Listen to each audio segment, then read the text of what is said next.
This is the story of something that truly happened, something that still sends a cold shiver down the spine when remembered. It began a few years ago when a young couple, Lisa and Jordan, decided to celebrate Lisa's birthday with something special, something unforgettable.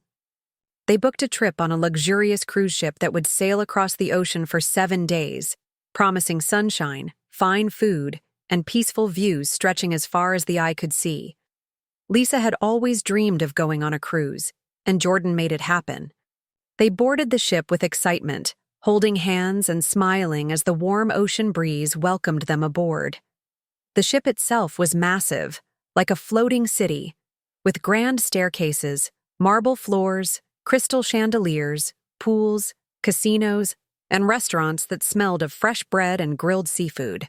Everything felt perfect, as though nothing could go wrong. On the second night of the trip, the ship hosted a themed costume party, a masquerade with music, dancing, and people dressed in glittering outfits. Lisa wore a long red dress that shimmered. In the lights and in her hair, she pinned a few crimson feathers that made her look almost unreal, like something from another time. Jordan couldn't take his eyes off her. The party went on for hours, filled with laughter, flowing drinks, and the sound of waves crashing gently in the background. Around 11 o'clock that night, Lisa leaned close to Jordan, her voice soft in his ear. She said she was feeling a bit tired and wanted to return to the cabin to rest. Jordan offered to come with her, but she smiled and shook her head. She just needed a little sleep, she said. She kissed him lightly on the cheek and turned away, her red dress swaying behind her as she walked off into the colorful crowd. That was the last time anyone saw her.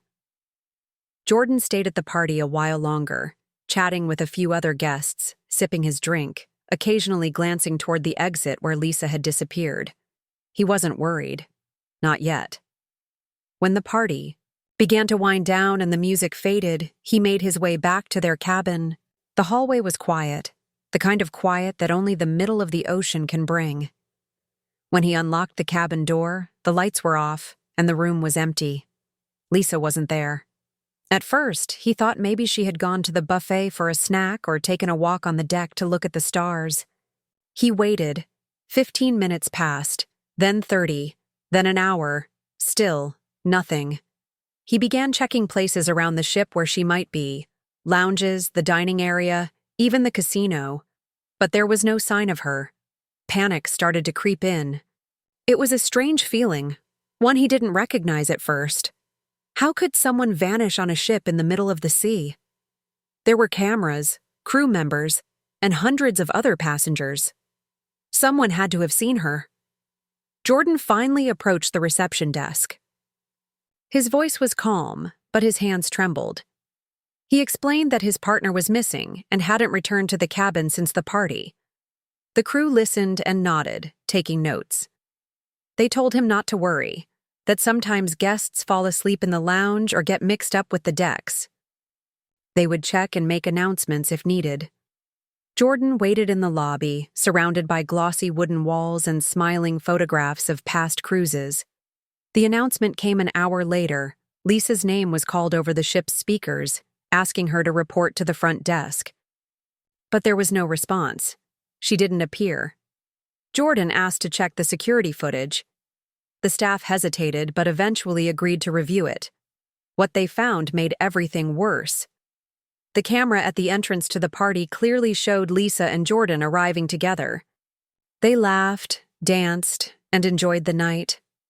The footage captured Lisa talking to others, smiling, drinking from a glass. But there was no footage of her leaving the party. Not through the main exit. Not through the side hallway. Not through the back. She simply vanished. The footage ended with Lisa dancing, then turning toward the crowd, and then nothing. The next frame didn't include her. It was as if someone had cut her out of the film, or she had stepped into a place the cameras couldn't see. Jordan felt the world tilt beneath his feet. The staff became more distant. They told him that Lisa must have fallen overboard. It happened, they said. Sometimes people drink too much, lean too far over the railing. Accidents occur. But Jordan refused to believe it. Lisa had not been drunk. She was careful. She had said she was going to sleep. He clung to that last moment, the way her voice sounded when she said goodnight, the way her fingers brushed his arm. She wouldn't have gone near the railing. She wouldn't have done anything reckless. Days passed. The ship continued its journey. Other passengers seemed uneasy but carried on, sipping cocktails by the pool and playing cards in the lounge. The staff gave Jordan polite, blank stares when he asked more questions. His request to speak to the captain was denied. He began to wander the ship alone, barely sleeping, watching every door and corner like a detective with 1,000 missing pieces. He searched rooms, spoke to strangers, begged for someone, anyone, to have seen Lisa. But there were no answers, only silence. Cold, deep silence that felt even worse than the sea itself. And through it all, one terrifying question kept returning to his mind. How can someone disappear on a ship with nowhere to run? Days passed, and the cruise continued its course. But the joy, the excitement, the carefree atmosphere that had once filled the ship now felt hollow and distant. Jordan, though he tried to keep calm for the sake of the crew and other passengers, was slowly unraveling inside. The more he thought about it, the more he realized that Lisa couldn't have just fallen overboard. The idea was too easy, too convenient. There were no signs, no proof. The crew had no real answers, and none of the passengers seemed to have noticed anything unusual. It was as though the ship had swallowed her whole, and everyone on board was pretending nothing had happened. Still, Jordan couldn't let it go. He wasn't the type to simply sit by and accept whatever the staff told him. The cruise had to end soon, and he wasn't going to leave without finding some kind of answer. Late one night, after the ship had docked at a port for a brief stopover, Jordan made a decision. He would search the ship himself, no matter what. He waited until everyone disembarked to enjoy a few hours in the town. The crew was preoccupied, and the passengers, thrilled by the shore excursion, were distracted. He had the whole ship to himself. At least, that's what it seemed like at first. He began at the top deck, walking slowly, staring at every face he passed, hoping someone would recognize him or ask about Lisa.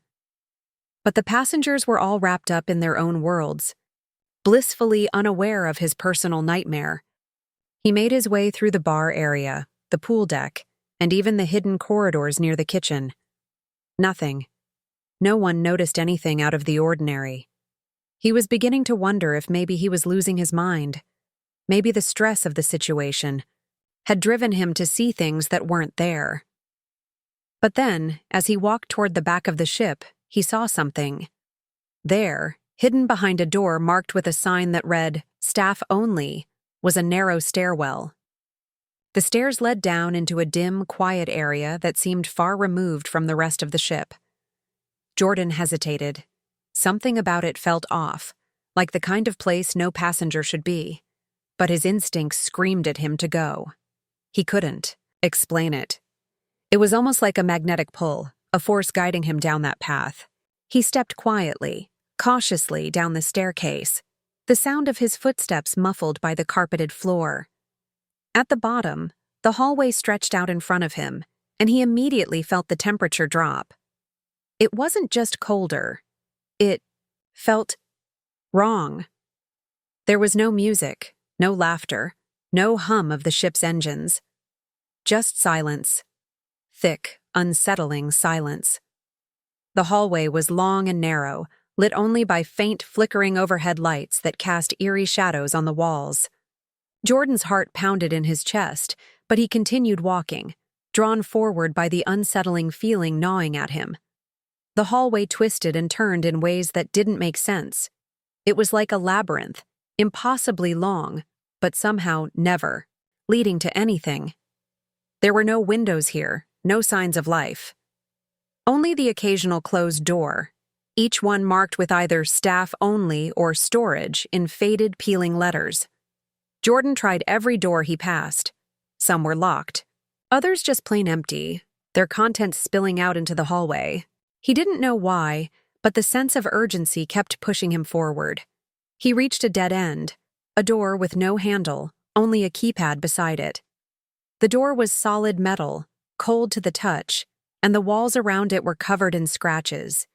Deep, desperate gouges. They were impossible to ignore. It looked as though someone had clawed at the walls trying to break free, to escape. It gave him the chills. Jordan stood there for a moment, staring at the door, unsure of what to do next. He had no idea what he was looking for, but the door beckoned him, almost like it was daring him to open it. He reached out, his fingers brushing the cold keypad, and hesitated just before pressing any numbers. He heard something. A faint sound at first, but then clearer. A voice. Soft. Almost too soft to hear, but unmistakable. It was the sound of someone crying.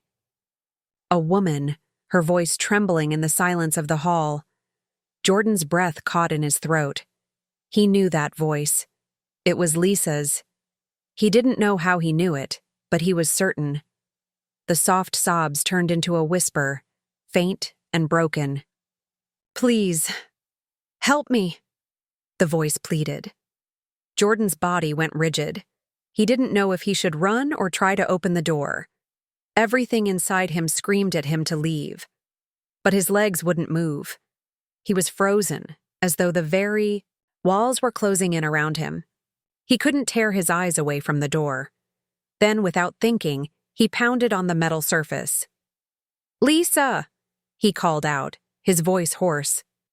"Lisa, are you in there? Can you hear me?" There was no answer, only the faint sound of the sobbing. Jordan's mind was racing, his thoughts jumbled. But there was one thing he knew for sure now.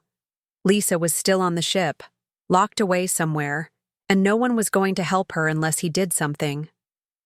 He pounded again, harder this time, shouting her name, his voice echoing down the silent hallway. The crying stopped. For a moment, everything was completely still. Then, something happened. A shadow appeared beneath the door, moving from side to side. Jordan's heart skipped a beat. The sound of hurried footsteps echoed in the hall behind him. Before he could react, a man in a dark uniform, one of the crew members, appeared, his face unreadable. He grabbed Jordan's arm, pulling him away from the door. "What are you doing here?" the man demanded. His grip was tight, his voice cold. "You're not supposed to be here." "I heard her," Jordan cried, his words desperate. "I heard Lisa. She's in there. She's still on the ship." The crew member's face remained impassive. "You're imagining things," he said flatly. "There's no one here, no one in that room." But Jordan wasn't convinced. Not for a second. He tried to struggle free, but the man's grip tightened, dragging him back up the hallway. He was led back to his room, where the door was closed firmly behind him. The man didn't speak another word. Jordan was left alone, his mind spinning. The crew had told him over and over again that Lisa was gone, that she must have fallen overboard. But deep in his heart, Jordan knew the truth. They were hiding something. The strange hallway, the locked door, the mysterious voice. Lisa wasn't gone. She was somewhere on that ship, trapped, and no one, it seemed, was willing to help him find her. With his heart pounding and his mind racing, Jordan vowed to keep searching. The crew might deny it, but he wasn't about to give up on her now. He knew he had to find out what was behind that door, no matter the cost. It was the only way to uncover the truth. The days that followed were filled with an eerie stillness. Jordan couldn't shake the images from his mind. The locked door, the strange shadow, the voice he was sure belonged to Lisa. Every part of him screamed that he was on the edge of discovering something huge, something that would finally explain what had happened to her. Yet, with each passing hour, it felt like the ship was closing in on him, wrapping him in an invisible web of silence and denial. The crew's indifference only made everything worse. He could feel their eyes on him when he walked through the Corridors. Like they knew something he didn't. They were all part of it, whatever it was. It wasn't just the ship's staff that made him feel like a stranger in this vast, floating world. The passengers, too, had begun to look at him differently. Their glances were fleeting, filled with curiosity and discomfort, as if his presence reminded them of something dark, something that should be ignored. Jordan tried to keep it together, telling himself that he was getting closer, that he had to keep pushing forward. The crew had warned him to leave it alone, to let it go, but his instincts wouldn't let him. He knew that Lisa was still somewhere on the ship, and he refused to walk away without her. Late one night, with the ship docked at another port, Jordan found himself standing outside the same hallway where he'd heard Lisa's voice. It was quiet now, devoid of the usual noise of bustling passengers or the hum of the ship's engines. The moonlight filtered through the narrow windows, casting a pale glow on the walls. He had been planning this moment for days, carefully thinking through his next move. He couldn't let the staff catch him again. They would only try to stop him. But this time, Jordan had a plan. He had sneaked a key card from one of the crew members earlier in the day. It wasn't the key for the door, but it would give him access to certain restricted areas. It wasn't much, but it was enough to get him inside the staff-only hallway without drawing attention. The crew would be busy with their routines, and he knew the security cameras were on a timer. This was his chance. Stepping into the hallway, Jordan's heart raced. The space felt different now, colder somehow, as though it were holding its breath, waiting. The locked door stood in front of him, like a monolithic barrier. The keypad blinked in the dim light, mocking him with its silence. He reached for the key card, his fingers trembling as he slid it through the reader. The door buzzed. A soft click echoed in the hallway. The door was open. Jordan took a deep breath and stepped inside. The air was thick with dust, stale and musty. The room beyond was far darker than he had expected, the dim glow of the hallway light barely touching the corners. It was impossible to see clearly, but Jordan's eyes adjusted quickly. The first thing he noticed was the floor. There were stains. Dark, dried stains that had seeped into the carpet, leaving behind an unsettling pattern. His stomach churned. He stepped forward, his shoes making soft thuds on the carpet, and his gaze followed the marks on the ground. The walls were covered in peeling wallpaper, the edges curling like they had been ignored for years. In the far corner, a desk stood against the wall, cluttered with papers, old files, and what appeared to be medical equipment. He walked over to the desk and began to sift through the papers. The moment his hand touched the top of the pile, he froze. His eyes widened as he read the first page. Notes, scribbled hastily, filled with strange terminology and codes. The words "Patient Zero" stood out in bold black ink. His pulse quickened. The papers spoke of experiments, of people, being moved from one place to another, of strange symptoms and conditions that could only be described as unnatural. Jordan's thoughts raced. Was this what was happening on the ship? Were the passengers and crew being kept in the dark about something far more sinister? He felt the weight of the discovery settle on his shoulders. But he didn't have time to think. Something else caught his eye. In the corner of the room, behind a row of filing cabinets, was a small door, one that had been hidden from view. It was barely noticeable, barely there at all. But the faint draft that came from it stirred something deep inside him. He knew he had to open it. He wasn't sure why.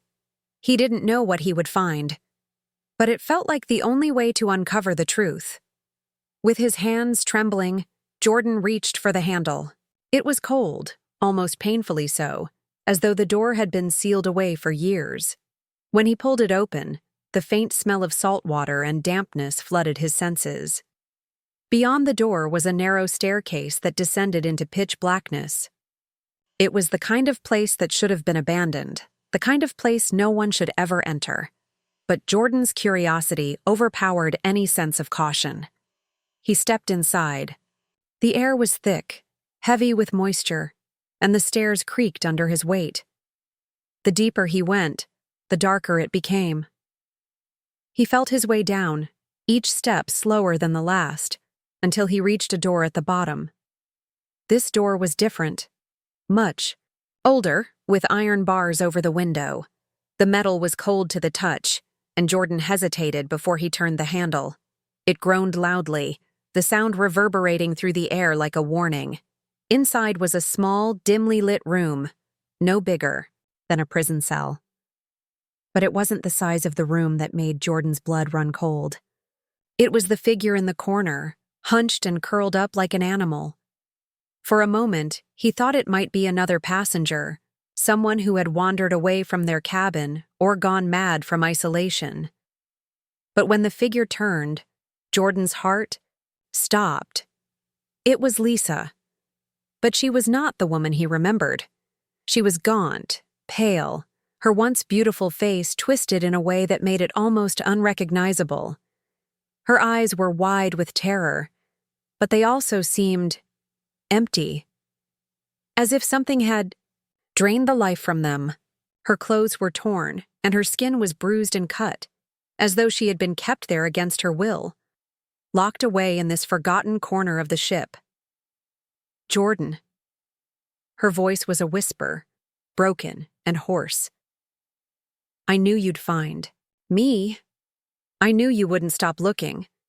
He rushed to her side, shaking her gently. What happened? What's going on here? But Lisa didn't answer him. Instead, she looked up at him with eyes that were filled with something else now. Something darker. She shook her head weakly. They did things to me. They changed me. Jordan's mind was spinning. Who? Who did this to you? But Lisa could only manage one last whispered sentence before she fell silent, her eyes glazing over.